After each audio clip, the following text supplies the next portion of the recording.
Hello world and all who inhabit it. So today we're going to be talking about things to expect when getting a ferret. So the first thing to expect before you even get your ferret is getting the cage. So the thing is about the cage is the cages are ridiculously expensive. So you want to get a 2-story high cage so they have plenty of space to move around and walk around. And those start at $200 and they go up to $400. It's ridiculous. And then you want to have a lot of space for the cage because it takes up quite a bit of room. And then you also have to get like a litter box, sometimes 2 litter boxes, one for each story. So if they're on the bottom floor, they can go to the bathroom on the bottom floor, and if they're on the top floor, they can go to the bathroom on the top floor. And yeah, another thing to expect when you get let's talk about when you get your ferret. So they're not always potty trained, and sometimes they can't become potty trained. Sometimes they're naturally just like, whatever, I'll go wherever I want. So that's a pain in the butt because their cage gets really stinky because they're not using the litter, and the litter helps with the odor, so you have to clean it out like every few days. Another thing, when you get your ferret, they do this thing where they like imprint on their food. So they will refuse to eat food unless it's the food they're getting fed from their previous owner or from the pet store, which is a pain in the butt, and it's really frustrating, especially when you buy healthy food for them and they're like, nope, I don't want to eat this. My trick to getting them to eat it is just don't give them any food. Give them the food that you want them to eat and they'll eat it eventually, but sometimes it'll take weeks, which is really concerning. So yeah, and sometimes they'll just starve themselves. I got lucky. I have 2 ferrets that are just like, you know what? I'm really hungry. I'm gonna eat this. So yeah.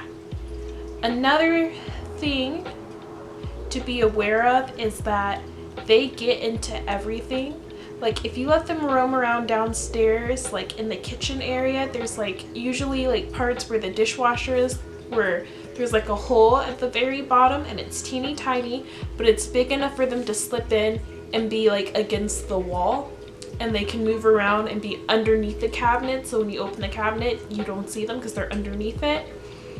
That can be really dangerous because there can be spiders and scorpions in there without you realizing it.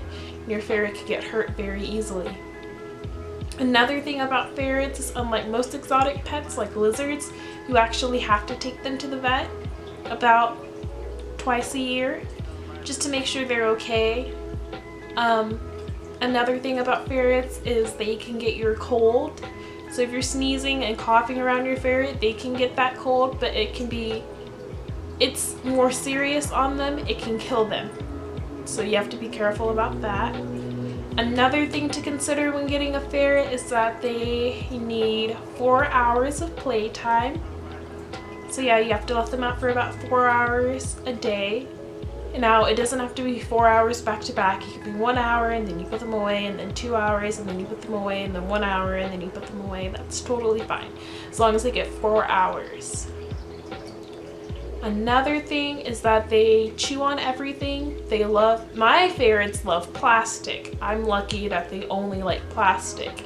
Other ferrets can chew through cords and be just like a little puppy, except they're harder to train. So that makes life a little trickier.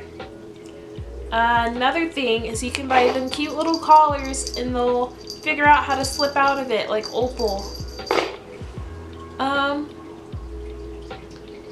Ferrets are very curious creatures, so if you have something on the ground, chances are they'll get into it, so you have to ferret-proof your house.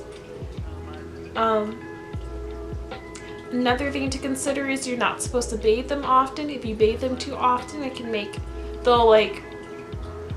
strip the oils in their skin, and they'll start producing more oils, which makes them stink more.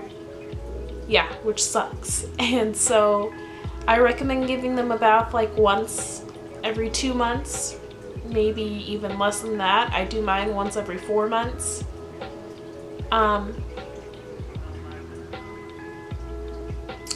ferrets have a tendency to be very nippy and they love the smell of feet. I don't know why, but they like to bite your toes and they like to go in your shoes.